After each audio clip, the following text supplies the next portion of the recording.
I'm Rick Snow, a osteopathic physician, family physician in the state.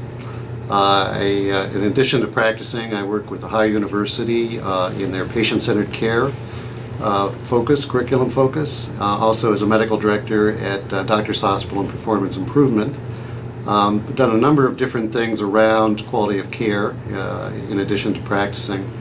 And really welcome the transformation that the new administration has embraced relative to healthcare delivery.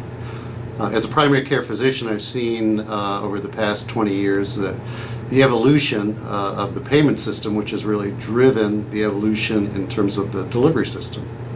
And where we've ended up is a very high-end delivery system relative to technology, but one that's not really focused on the patient nor on preventative care. So what we've ended up with is a very large focus on intensive care of patients, or the correction of complications from long-standing diseases, which we're not focused on helping the patient control. Neither is the patient. Many times I think we have lost the focus on the engagement of the patient and the responsibility we all have in terms of taking care of our own health. The solutions that we're looking at in terms of patient-centered care can approach all of these issues, basically.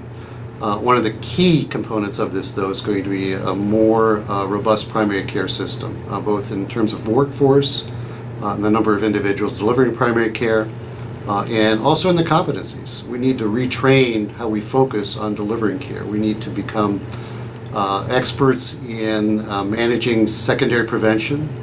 Currently only about 12.5% of the diabetics in this country simultaneous blood pressure, glucose, and lipid control. It's a very low number, and it contributes to substantial loss of years of productive life. So we need to figure out how to do that better. We need to do that through care coordination in kind of an outcomes-based, goal-oriented healthcare delivery system. And that's indeed what patient-centered care and the transformation to that can achieve.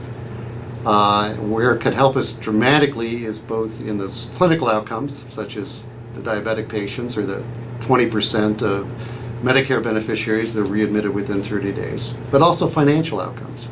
We can create a more efficient system that gives a higher quality of care delivery. If we can engage consumers and patients, we can actually then improve their years of productive life.